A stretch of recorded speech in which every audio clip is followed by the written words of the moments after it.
Shalom, selamat pagi.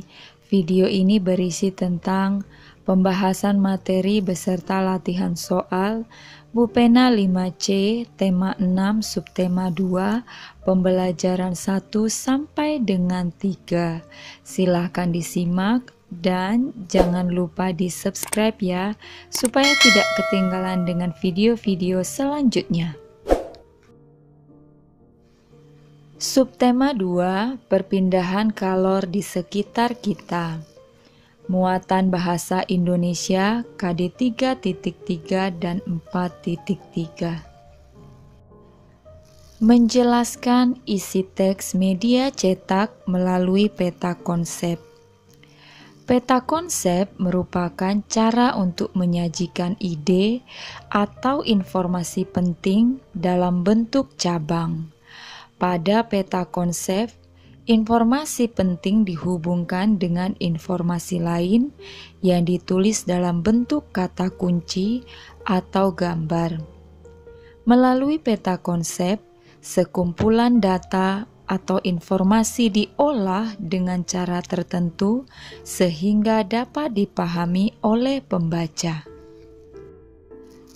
Bupena halaman 31 sampai dengan 32, latihan muatan bahasa Indonesia KD 3.3 dan 4.3. Bacalah teks di buku Bupena halaman 31 sampai dengan 32. Kemudian jawablah soal-soal di bawah ini. 1. Tuliskan informasi penting beserta kata kunci yang terdapat dalam setiap paragraf pada teks tersebut. Jawabannya, paragraf pertama, informasi pentingnya: A. Wood fire merupakan salah satu cara memasak makanan dalam tungku besar. B. Tungku besar terbuat dari batu bata merah yang di bagian dalamnya terdapat kayu bakar menyala. C. Kayu yang digunakan untuk pembakaran adalah kayu pohon rambutan yang sudah kering dan tidak bergetah. Kata kunci paragraf 1 adalah wood fire dan tungku besar. Paragraf yang kedua, informasi pentingnya: A. Panas yang dihasilkan oleh teknik wood fire dapat membuat aroma makanan terasa lebih lezat. 2. Menurut salah satu koki eksekutif internasional, Jacobs, memasak dengan menggunakan teknik wood fire dapat menghasilkan aroma yang khas dan kematangan makanan yang pas. Kata kunci paragraf 2, lezat. Paragraf yang ketiga, informasi pentingnya: 1. Contoh makanan yang dapat dimasak dengan teknik wood fire adalah pizza, makanan dari Italia. B. Teknik memasak wood fire juga cocok untuk sayuran segar dan seafood. C. Sayuran yang dimasak dengan teknik wood fire akan terjaga nutrisinya dan menghasilkan tekstur yang lebih renyah. D. Seafood akan memiliki aroma lebih wangi setelah minyaknya dibakar menggunakan teknik wood fire.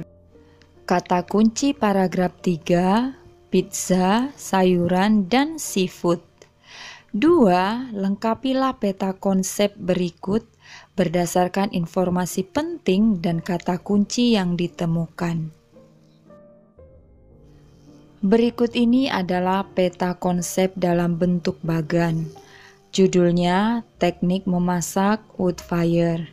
Kemudian pada bagan terdapat pengertian wood fire, kemudian kelebihan wood fire, dan contoh makanannya. Muatan IPA KD 3.6 dan 4.6, cara-cara perpindahan kalor dalam kehidupan sehari-hari.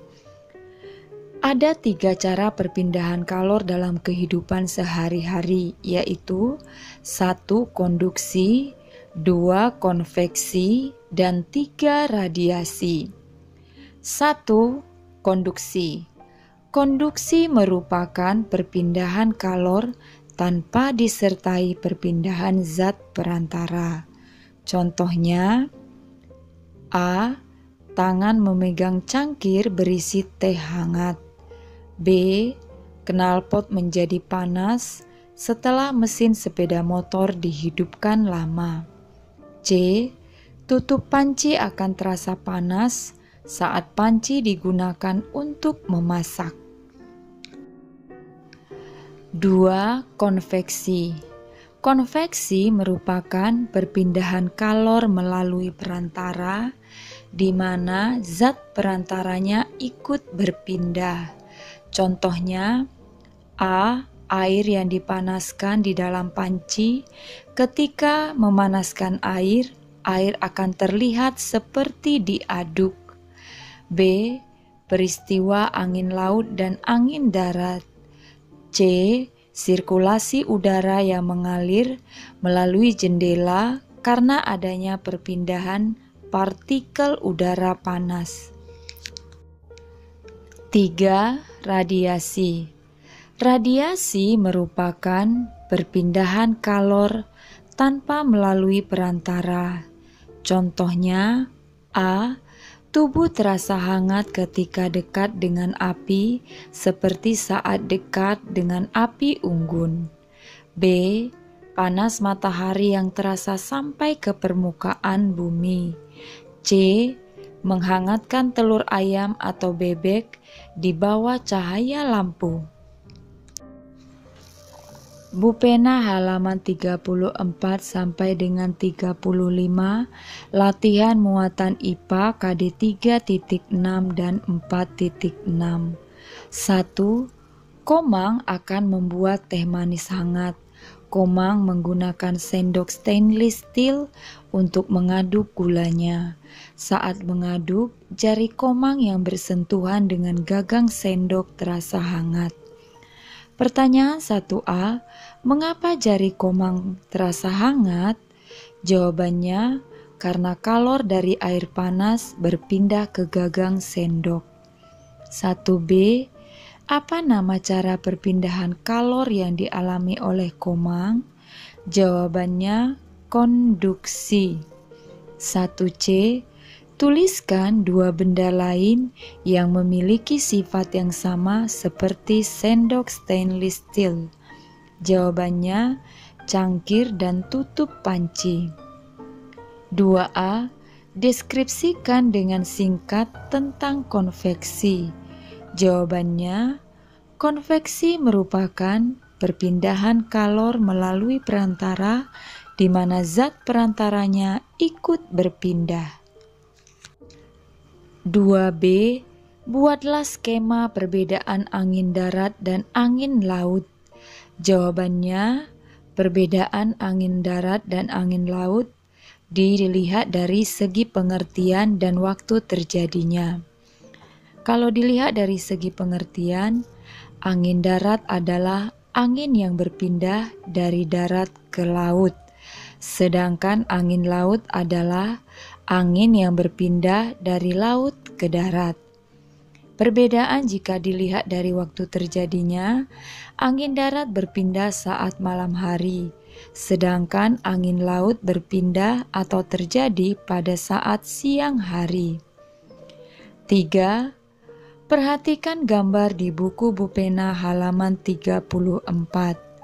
Pertanyaan 3A, mengapa es krim meleleh? Jawabannya, karena terjadi perpindahan kalor dari panas matahari. 3B, apa nama cara perpindahan kalor pada peristiwa tersebut? Jawabannya, radiasi. 3C, tuliskan 2 contoh lain peristiwa perpindahan kalor seperti pada gambar. Jawabannya, menjemur pakaian saat matahari sedang terik, dan menghangatkan telur ayam atau bebek di bawah cahaya lampu. 4. Dedi dan teman-teman mengamati kemampuan beberapa benda dalam menghantarkan panas. Mereka mencelupkan benda-benda tersebut ke dalam cangkir berisi air panas. Setelah itu menghitung waktu untuk melihat apakah benda akan terasa panas atau tidak selama 5 menit. Hasil pengamatannya ada di tabel buku Bupena 5C halaman 34. Berdasarkan tabel tersebut, bantulah Dedi dan teman-temannya menjawab pertanyaan berikut. 4A. Benda apakah yang paling cepat terasa panas? Jawabannya, sendok aluminium dan kawat besi. 4B. Benda apakah yang tidak terasa panas sampai akhir pengamatan? Jawabannya, ranting pohon dan sendok plastik. 4C. Apa nama cara perpindahan panas yang terjadi dalam percobaan tersebut? Jelaskan. Jawabannya adalah konduksi. 4D. Berdasarkan percobaan tersebut, apa kesimpulanmu? Kesimpulannya adalah sendok aluminium dan kawat besi merupakan dua benda yang mengalami perpindahan kalor tanpa disertai perpindahan zat perantara. Pembelajaran 2 Muatan Bahasa Indonesia KD 3.3 dan 4.3 membuat kesimpulan isi teks media cetak. Kesimpulan dibuat dengan cara mengambil intisari dari informasi teks berdasarkan apa yang telah diuraikan melalui poin-poin atau peta konsep.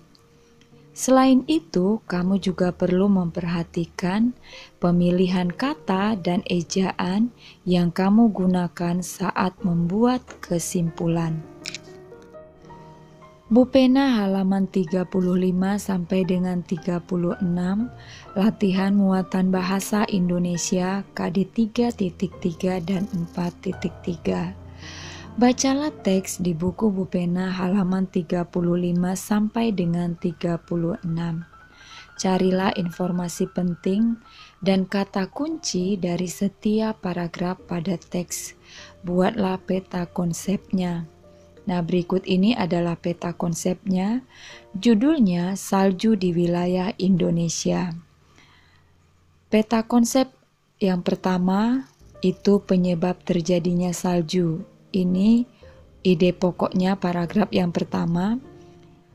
Informasi-informasinya, salju berasal dari kumpulan uap air di bumi yang mendingin kemudian menggumpal menjadi awan. Paragraf kedua, negara-negara yang memiliki salju yang meliputi Swiss, Selandia Baru, Norwegia, dan Alaska. Paragraf ketiga, wilayah di Indonesia yang memiliki salju, puncak pegunungan Jaya Wijaya di Papua. 2. Tuliskan sebuah kesimpulan dari teks tersebut. Jawabannya, salju berawal dari kumpulan uap air di bumi yang mendingin, kemudian menggumpal menjadi awan. Terjadi pelepasan kalor pada proses pendinginan uap di udara, sehingga terbentuk kristal es atau salju. Negara-negara yang memiliki salju misalnya Swiss, Selandia Baru, Norwegia, dan Alaska. Wilayah di Indonesia yang memiliki salju misalnya puncak pegunungan Jaya Wijaya di Papua. Wilayah ini merupakan pegunungan paling tinggi di Indonesia.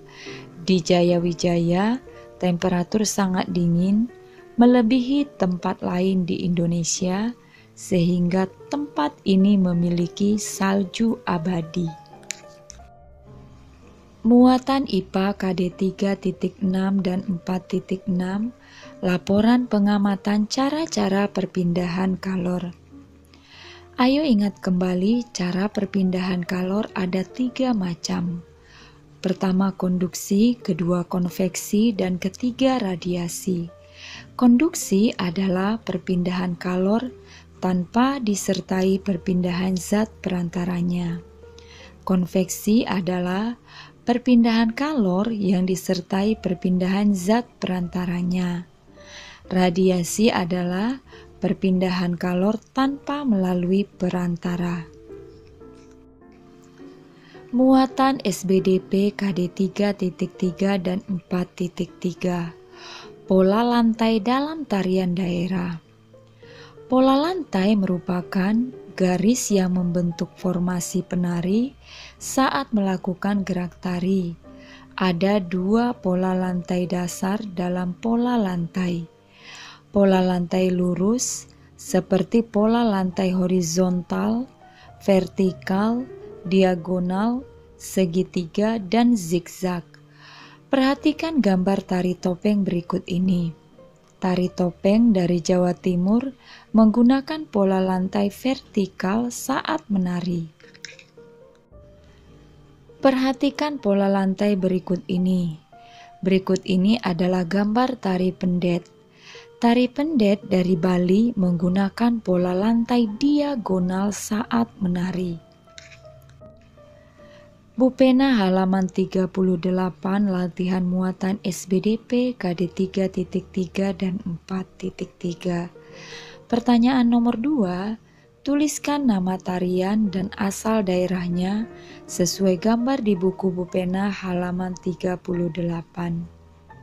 Jawabannya, gambar A, nama tarian Tari Saman, asal daerahnya dari Aceh, pola lantainya lurus ke samping dan zigzag. Gambar B, nama tarian Tari Kecak, asal daerah Bali, pola lantai lingkaran. Pembelajaran 3, muatan bahasa Indonesia KD 3.3 dan 4.3 menjelaskan isi teks media cetak melalui pokok pikiran. Pokok pikiran terdapat di dalam setiap paragraf pada teks yang disajikan. Umumnya pokok pikiran di dalam suatu paragraf terkandung dalam kalimat pokok atau kalimat utama yang berada di awal paragraf. Dengan mengetahui pokok pikiran setiap paragraf, kamu dapat menjelaskan isi teks media cetak menggunakan bahasamu sendiri. Perhatikan contoh berikut. Embun terbentuk dari proses perubahan uap-uap air menjadi titik-titik air. Proses terbentuknya embun ini biasanya terjadi pada malam hari saat suhu udara cukup dingin. Saat udara dingin, udara tidak mampu menampung uap air dalam jumlah banyak. Uap air yang tidak mampu ditampung itulah yang kemudian berubah menjadi titik-titik air atau embun. Kalimat utamanya, embun terbentuk dari proses perubahan uap-uap air menjadi titik-titik air. Pokok pikirannya, proses pembentukan embun. Bupena halaman 39 sampai dengan 40, latihan muatan bahasa Indonesia KD 3.3 dan 4.3. 1. Bacalah paragraf di buku Bupena 5C halaman 39. Tuliskan pokok pikiran dari setiap paragraf. Jawabannya, pokok pikiran paragraf pertama, iglu merupakan bangunan yang digunakan oleh orang-orang Eskimo di kutub sebagai tempat tinggal. Pokok pikiran paragraf kedua, rumah iglu dibuat dari susunan blok salju yang dipadatkan. Pokok pikiran paragraf ketiga, manfaat rumah iglu bagi penghuninya. 2. Berdasarkan pokok pikiran yang telah kamu tentukan, tuliskan isi teks tersebut menggunakan kalimatmu sendiri dalam satu paragraf. Paragrafnya berikut ini. Orang-orang Eskimo di kutub menggunakan bangunan sementara yang disebut dengan iglu sebagai tempat tinggalnya. Mereka membangun iglu saat berburu atau sedang beristirahat dalam perjalanan. Rumah iglu buatan mereka dibangun dengan cepat dan bertahan cukup lama. Rumah iglu dibuat dari susunan blok salju yang dipadatkan. Rumah iglu memberikan banyak manfaat. Pertama, rumah iglu melindungi penghuninya dari udara dingin yang ekstrim di luar. Kedua, rumah iglu melindungi penghuninya dari angin yang berembus kencang. Ketiga, rumah iglu melindungi orang Eskimo dari hewan buas seperti beruang kutub. Muatan IPS KD 3.2 dan 4.2 Aktivitas masyarakat dalam lingkungan sosial. Manusia merupakan makhluk sosial yang tidak dapat hidup sendiri. Manusia harus menjalin interaksi dengan lingkungan sekitar, baik lingkungan alam maupun sosial. Interaksi antara manusia dengan lingkungan merupakan suatu hubungan timbal balik yang saling memengaruhi. Pengaruh ini terlihat dari keberagaman aktivitas masyarakat. Bali terkenal dengan kehidupan sosial budaya masyarakatnya. Masyarakat Bali memiliki ciri khas dalam pengolahan lahan pertanian yang disebut dengan subak. Interaksi sosial masyarakat Bali terjalin melalui subak. Setiap bulan, warga mengadakan pertemuan untuk memusyawarahkan tahapan kegiatan pertanian, pemilihan jenis padi, hingga waktu penanaman padi yang tepat.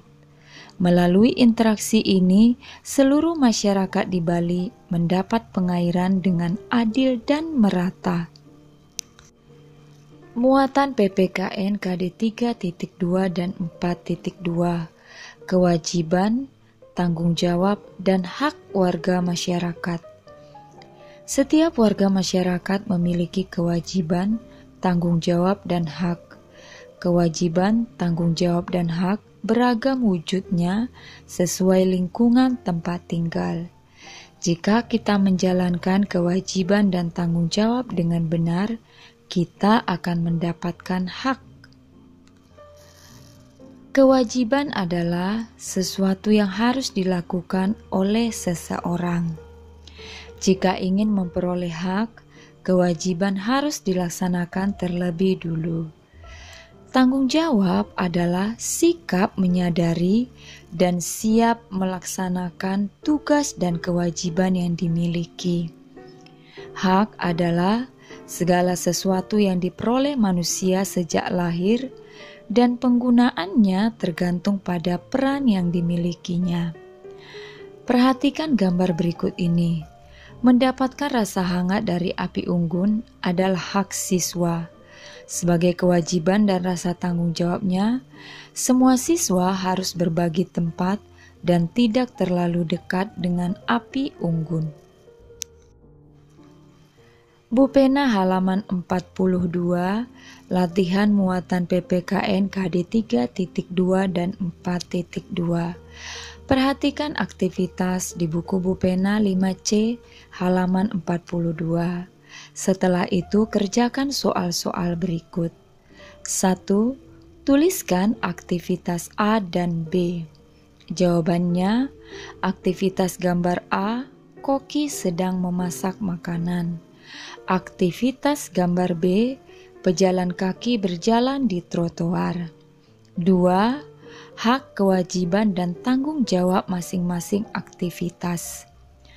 Gambar yang A atau Koki sedang memasak makanan, haknya mendapat gaji, mendapat perlakuan yang layak, memiliki privasi sendiri. Kewajiban Koki, memasak makanan yang layak dimakan, menjaga kebersihan makanan yang akan dimasak dan tempat memasaknya. Yang selanjutnya, menjaga kesterilan bahan makanan. Tanggung jawab Koki, menjaga nama baik restoran, bertanggung jawab atas kerusuhan dapur, bertanggung jawab jika ada hal yang tidak diinginkan pada makanan yang disajikan. Gambar B. Pejalan kaki. Hak pejalan kaki menggunakan fasilitas berupa trotoar, tempat penyeberangan. Kewajiban pejalan kaki mematuhi peraturan demi keselamatan dan kelancaran lalu lintas. Tanggung jawab pejalan kaki menjaga ketertiban lalu lintas. Sekian saja pembahasan hari ini. Salam.